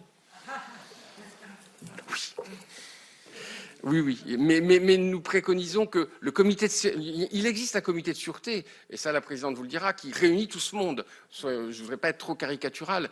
Maintenant, peut-être le fait de renforcer ce comité de sûreté avec cette personne qui pourrait arriver avec un rôle hiérarchique en matière de sûreté, ça pourrait être de très bonnes politiques. Sur la question alors je ne sais plus où j'en suis. Oui, nouvelle renaissance. L'augmentation des visiteurs. La question des visiteurs, elle est liée à la jauge. Et on peut saluer le travail qui a été fait par Madame Descartes, dès qu'elle est arrivée, de bloquer une jauge à 30 000 par jour, afin d'éviter les trop importants engorgements, tant pour le confort de visite que, on ne le dira jamais assez, pour le confort des agents de surveillance, des agents postés qui font vivre le musée du Louvre, et que pour la protection des œuvres. Donc c'est déjà le premier point. Et si on augmente la jauge, c'est parce qu'on revoit complètement la circulation. Je parle vraiment sous votre contrôle, mais c'est parce que la circulation des publics est complètement revue. Et on ne peut pas faire grief à Madame Descartes d'avoir pensé une politique justement de limitation du nombre de visiteurs pour le lier au confort. Voilà, j'ai pas d'autre chose. Je regarde quand même parce que j'ai peut-être... Le directeur comprend l'ensemble des aspects, oui, y compris la formation. Oui, tout à fait. Il est le volet sûreté dans l'ensemble du schéma Louvre Renaissance. Le schéma directeur représente 88 millions d'euros. Mais là encore, je pense que sur la manière dont elle l'a adapté, Madame Descartes pourra vous répondre plus que nous. Je rappelle que notre travail s'est arrêté le 5 novembre. Pour reformuler différemment la question de Jacques Grosperrin, est-ce que, d'après vous, le profil d'un président ou une présidente d'un établissement comme le Louvre doit être revu avec des caractéristiques un peu différentes. Là encore, je vais essayer de vous répondre très franchement. Les bons managers, c'est difficile, parce que manager est extrêmement... Toute chose humaine est très complexe. Mais je ne dirais pas qu'un conservateur ne peut pas être un manager. On a eu des exemples de très grands présidents d'établissements et de présidentes d'établissements. On en a encore. Et dans la formation, et là encore je parle sous le contrôle de mes collègues de gauche, dans la formation de l'Institut national du patrimoine, le management occupe une place très importante. En revanche, je ne sais pas comment, mais prévoir que lors de chaque recrutement d'une personne qui va encadrer à la fois une équipe très importante, prendre des décisions et incarner un lieu qui est un peu distendu dans ses composantes, ces compétences-là, qui sont des compétences managériales et de leadership, doivent être vraiment bien évaluées. Moi, j'avais deux dernières questions à vous poser. Vous avez parlé de ce responsable sécurité avec la cellule sécurité. Le poste a enfin été décidé suite au cambriolage du 19 octobre. Je précise que c'était la première préconisation de l'audit remis début 2017. Donc il a fallu 8 ans, un cambriolage spectaculaire. Pour créer ce poste, on n'est pas sur une problématique budgétaire, on n'est pas sur un problème d'appel d'offres. Et pourtant, entre-temps, il y a eu les Gilets jaunes, il y a eu la préparation des Jeux Olympiques et puis le schéma directeur. Qu'est-ce qui, d'après vous, explique cette difficulté de créer un poste qui chapeaute, comme vous l'avez bien expliqué, les différentes directions sur l'aspect de la sécurité? Président, oui, en question complémentaire, et quel est son positionnement dans l'organigramme? Alors, j'ai pas encore l'information sur et nous ne l'avons pas, peut-être vous l'avez, sur le positionnement de ce responsable sûreté. Il est directement sous la direction. Il est directement, mais est-ce qu'il a autorité hiérarchique? Je ne sais pas sur les autres. Non, fonctionnel. Fonctionnel, autorité fonctionnelle. Ouais. Moi, clairement, j'ai pas réellement d'informations, si ce n'est la complexité de ce lieu qu'est le musée du Louvre, de cette institution, et probablement d'une présence plus évidente de ce qui a trait aux œuvres, à la visite, et que la question de la sûreté, on ne l'a pas vue incarnée suffisamment. Et donc, nos préconisations sont vraiment de celles-ci, mais probablement, il n'y avait pas une suffisante mise en lumière de l'indispensable à ce qu'il y ait une personne en charge de ça. Et cette question aussi d'incarner, de regrouper et d'éviter le morcellement. On a encore un peu beaucoup. Oui. Oui. Il n'y a pas de difficulté à créer un poste, il ne faut pas attendre 8 ans si on veut le créer. Simplement, c'est le reflet d'un constat plus général qu'on a fait, qui est celui d'une prise en compte très insuffisante des problématiques de sûreté. Et en particulier, on a, parmi les dysfonctionnements, on a fait le constat d'une double sous-estimation. D'abord, la sous-estimation du risque de vol d'œuvre, et puis ensuite la sous-estimation de la vulnérabilité de l'établissement, qui pourtant avait été pointée par certains audits. On en a suffisamment parlé ce matin, donc c'est plutôt comme ça, je pense, qu'on peut vous répondre, plutôt que d'imaginer qu'il faut 8 ans quand on veut créer un poste. Alors, depuis, voilà, visiblement, le besoin a été identifié et la création du poste a été estimée urgente par la nouvelle direction. Ma question, à vrai dire, pour être plus direct, avait une autre arrière-pensée. Est-ce que c'est si difficile que ça d'imposer aux directions du Louvre une entité qui va chapeauter toutes les questions de sécurité? Ça, c'est la question des villages et des territoires. Là encore, je fais appel à ma mémoire pendant 4 ans. Ça nécessite une très forte incarnation, c'est-à-dire ça nécessite de faire passer le projet global et la mission pour ce projet global avant les territoires de chacun. On l'a dit, la question de la sécurité, de la sûreté, elle est morcelée aujourd'hui entre plusieurs directions. Je crois que la solution n'est pas encore trouvée. Est-ce qu'il faut une direction qui regroupe tout le monde? Est-ce qu'il faut une autorité fonctionnelle? Peut-être qu'aujourd'hui, ça va être moins difficile qu'hier.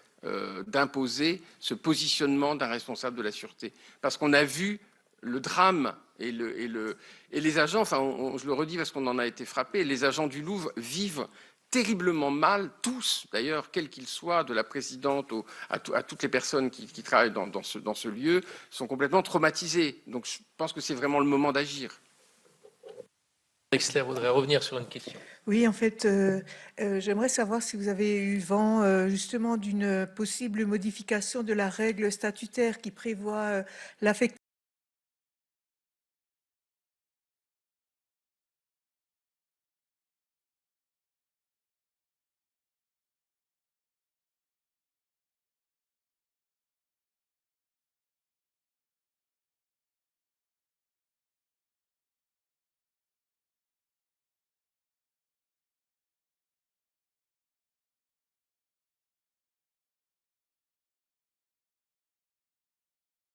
de recettes. Et alors là, on arriverait avec un pourcentage d'acquisition qui est vraiment extrêmement important. Je ne sais pas si tu peux compléter.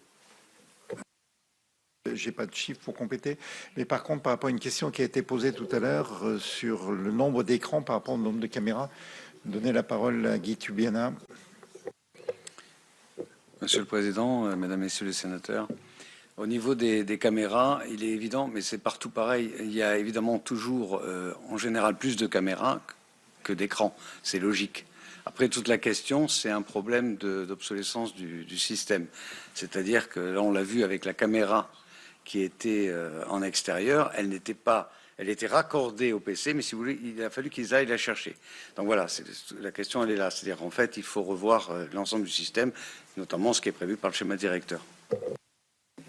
Ce qu'on avait pu effectivement constater sur place et ce qui explique, vous l'avez dit tout à l'heure, je crois, M. Corbin ou M. Minoret, qu'il a fallu pratiquement 5 minutes pour utiliser l'image qui pourtant existait, parce qu'il y a une activation manuelle, comme vous le dites. Il y a une petite chose qu'on a, une petite confusion. Enfin, vous dites que les images étaient parfaitement visibles, enfin de qualité correcte. De qualité, c'était neigeux, de qualité pas bonne, mais Bertrand les a vus.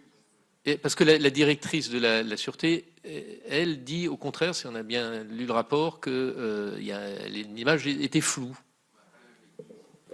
Non, on l'a vu, enfin on est plusieurs à l'avoir vu, effectivement, les images, puisque la caméra a enregistré, les images sont enregistrées, et donc on a pu les visionner. On les voit assez lointains, parce qu'il n'y a pas encore de zoom, mais on distingue quand même le fait qu'un camion et une nacelle soient posés en bordure du Louvre et avec une échelle qui monte. Avec le zoom, on a tous les détails après, hein, on voit vraiment les choses, quoi. Monsieur Anselem voulait rajouter quelque chose? Oui, peut-être, parce que on n'a pas répondu au moins à l'une des questions qui était et la tutelle dans tout ça. Alors évidemment, le côté opérationnel. Voilà, on n'exonère pas du tout la tutelle de ses responsabilités, et dans les recommandations que nous faisons, il y en a plusieurs qui la concernent. Noël l'a dit, intégrer la problématique de sûreté à ce qu'on appelle le dialogue de gestion et le dialogue de tutelle, ça veut dire très concrètement faire figurer et inscrire la sûreté dans la lettre de mission, dans la lettre d'objectif, éventuellement dans la part variable de rémunération du président, de la présidente. Ça veut dire une section spécifique du contrat d'objectif. Ça veut dire un point régulier. Donc tout ça, c'est proposé. Puis par ailleurs, on demande clairement l'appui de la tutelle pour pouvoir financer l'accélération du déploiement du schéma directeur. Donc il y a deux choses qu'on propose. La première, c'est effectivement de mobiliser une partie des 20% qui actuellement sont réservés dans le décret statutaire aux seules acquisitions. Donc là, il faudra que c'est la tutelle qui va initier éventuellement une modification du décret. C'est pas l'établissement tout seul. Et puis, on propose aussi de mobiliser une partie des produits de la licence de marque Abu Dhabi. Donc tout ça, c'est des recommandations que nous adressons aussi à la tutelle. Max Brisson. Je voudrais revenir sur l'épisode de la caméra 402, je crois, qui donc était déclarée neigeuse, et donc les images n'étaient pas exploitables par la directrice de la sûreté. Si cela avait été différent, est-ce que l'issue aurait été différente? Et deuxièmement, alors j'ai bien lu la lettre de cadrage, la lettre de mission de la ministre, et vous n'étiez pas explicitement indiqué de la nécessité d'établir une chaîne de responsabilité, mais en l'occurrence, est-ce qu'il y a une responsabilité particulière de la directrice de la sûreté? C'est difficile de répondre très précisément. Je crois qu'il y a une responsabilité de chacun à sa place. Et la direction, qui ne s'appelle d'ailleurs pas direction de la sûreté, mais qui s'appelle direction de l'accueil des publics et de la surveillance, peut-être est-ce que ça traduit aussi la conception qu'on a de la prise en compte de la sûreté qui n'est pas assez suffisante. Sur la caméra dite 402, il est clair que nous l'avons visionnée et on est d'accord avec elle sur le point qu'elle n'est pas claire. Notre petite différence tient en fait qu'il nous semble possible de définir et de deviner qu'il y a nacelle et en train de monter. Moi, j'irai pas plus loin sur la responsabilité, parce que l'objectif de cette mission n'était pas de chercher ou trouver les responsabilités de telle ou telle personne, mais plutôt de regarder quel a été l'enchaînement, les manques, l'enchaînement des faits, et c'est ce fait de ne pas nous axer sur les responsabilités des uns et des autres qui nous a permis de travailler très librement. Tu vas ajouter un mot? Juste une chose, mais peut-être avec Guy, on ajoutera aussi sur la caméra. C'est vrai que cette caméra n'est pas projetée sur écran parce qu'on est à une heure d'accueil de public, d'ouverture, et donc les caméras se concentrent sur, ce que regardent les agents en PC se concentrent sur les accès publics et sur les flux. C'est bien normal, c'est la priorité, dans la mesure où ils n'ont pas la capacité de tout voir, et puis il n'y a pas d'hypervision qui peut permettre. Mais le fait que cette caméra soit activée tardivement et que donc l'information aux forces de l'ordre n'est pas donnée, que le point d'intrusion, il est sur le quai, on a parlé des 30 secondes qui sont perdues, là il se passe 4 minutes, je pense qu'effectivement ça peut changer le mode d'intervention de la police. Oui, je voudrais rajouter, la caméra, effectivement, elle était exploitable, donc c'est un problème de transfert. Simplement, sur la directrice de la sécurité, elle est directrice de l'accueil et de la surveillance, et c'est là tout le problème. C'est-à-dire qu'en fait, c'est tout le problème du Louvre, c'est un problème, en fait, elle n'est pas directrice de la sûreté. Et voilà où le bas blesse, c'est-à-dire c'est pour ça qu'on cherche absolument à ce qu'il y ait quelqu'un qui supervise l'ensemble, parce qu'en fait, tout vient de là. Il n'y a pas de directeur de la sûreté au Louvre. Non, il n'y a pas, si vous voulez, il n'y a aucune coordination, c'est-à-dire que la directrice de la surveillance, de l'accueil de la surveillance, s'occupe de l'accueil de la surveillance. Mais par exemple, quand il s'agissait de voir dans la salle Apollon les problèmes de sûreté pure, notamment l'extérieur, c'était pas son rôle. Et donc, c'est un autre service. Donc, si vous voulez, c'est ce problème aussi qui est en jeu. Sonia de la Provoté a fait une allusion, mais plus sous forme de boutade, aux cyclistes, qui nous a été mentionné par le préfet de police ici même. Vous ne le mentionnez pas dans votre rapport. Au-delà de la boutade, c'est important parce que est-ce qu'il existe ou pas, et surtout sur les procédures. Parce que, comme vous dites, vous l'avez rappelé à plusieurs reprises, tout ça se joue à 30 secondes près. À 30 secondes près, les joyaux auraient pu être récupérés.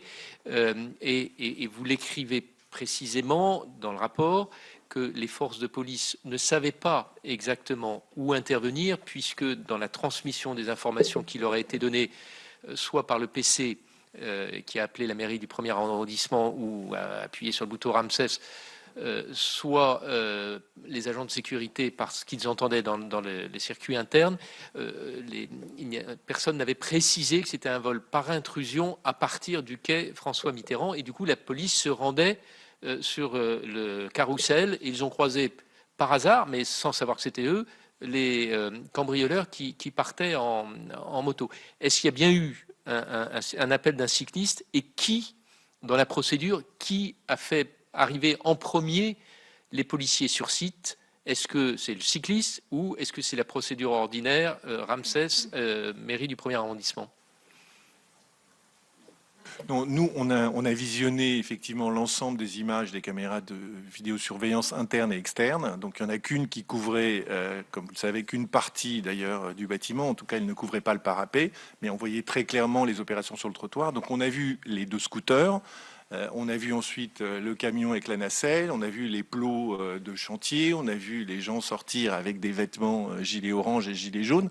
On n'a pas vu de cycliste. Après, est-ce que ça veut dire qu'il existait ou pas? Moi, j'en sais rien, mais on l'a pas vu sur les images, sur les 5 minutes qu'on a visionnées attentivement en faisant le décompte à la seconde près. Non, on l'a pas auditionné, effectivement. On n'a Et pas pas eu auditionner le connaissance. cycliste. Mais je pense que les forces de l'ordre, oui. Mais dans la chronologie, il semble que l'appel au commissariat du premier, puisqu'ils ont une ligne dédiée, indépendamment de Ramsès, soit intervenu très vite, hein, dès l'alerte sur l'effraction de la fenêtre et l'entrée dans la galerie. Donc certainement, cet appel a eu lieu avant qu'un cycliste passe et lui appelle le 17 pour signaler quelque chose. Sonia de la Provoté, peut-être dernière question. Juste un petit complément, c'est réfléchir au rôle de la MISA, à ses fonctions et comment les choses s'intercalent. Parce que pas d'autosaisine ou si peu, des visites, oui, mais pas tout le temps et pas partout et pas tant que ça. Enfin, je veux dire, il y a un vrai sujet, quoi. Il faut qu'entre le ministère et la MISA, il y ait une espèce de feuille de route commune qui permette d'avoir une stratégie commune, quel que soit le musée concerné en France. C'est bien ce que nous souhaitons mettre en œuvre à partir des travaux du groupe de travail dont j'ai parlé tout à l'heure, avec une saisine automatique sur l'ensemble des musées nationaux, bien évidemment, mais aussi sur les musées territoriaux qui possèdent un certain nombre d'œuvres appartenant à l'État et sur toutes les demandes qui pourront nous être faites. Mais une sorte d'effet bénéfique, entre guillemets, du vol du Louvre, c'est que l'on est assailli de demandes sur lesquelles on répond dans l'urgence, parce que je pense qu'il y a une vraie prise de conscience au niveau national de cette thématique de la sûreté. Dernière question à vous poser peut-être. Et la MISA, pardon, je complète. À la demande de Madame Rachida Dati, la MISA va être renforcée pour ses missions. J'avais une dernière question à vous poser, peut-être un peu plus personnelle, mais vous êtes tous des spécialistes des musées. Vous y avez consacré, pour la plupart d'entre vous, votre carrière. Est-ce que, en réalisant cette mission au Louvre, vous avez été surpris de ce que vous avez vu? Oui, très sincèrement, oui, et très sincèrement, mes collègues pourront dire ce qu'ils ont ressenti, profondément surpris. C'est, comme on dit en anglais, too big to fail. C'est tellement immense, gigantesque, le Louvre. Je ne rappelle pas les mètres carrés, etc. C'est un lieu iconique qu'on ne pense pas qu'il puisse être aussi fragile. Et je pense que ça fait aussi partie de la manière de prendre soin des lieux qui sont remis en dotation au ministère de la Culture. Ils sont fragiles. C'est pas parce qu'ils sont mondialement connus, qu'ils ont des dizaines de millions de visiteurs sur plusieurs années. Donc moi, j'ai découvert je le connaissais pas comme ça, le Louvre, et j'ai découvert aussi un enchaînement de fragilité. Et le fait que le projet ou l'objectif ne soit pas cardinal, l'objectif de sûreté, à ce moment-là, chacun fait ce qu'il peut, mais chacun pédale dans sa roue, et ça fait parfois des belles catastrophes. Voilà, très, très humainement, très simplement, ce que je peux vous dire. Question, Monsieur Tubiana. Je rejoins tout à fait M. Noël Corbin. Moi, j'ai été stupéfait. Ça fait 16 ans que je travaille pour la sécurisation des musées. Vous m'auriez demandé, avant ces faits, est-ce que le Louvre est protégé? Je vous aurais dit évidemment. Et oui, nous avons été extrêmement surpris, évidemment. C'est-à-dire que ce sont, comme dit Noël, des dysfonctionnements successifs qui amènent la catastrophe. Mais j'aurais jamais pensé que le Louvre puisse avoir tellement de dysfonctionnements. Effectivement. Merci. Je précise que vous êtes commandant de police. Je suis commandant de police et je suis expert conseiller de sûreté du Musée de France, donc depuis 16 ans, au ministère de la Culture. Merci. Si vous voulez répondre également, non.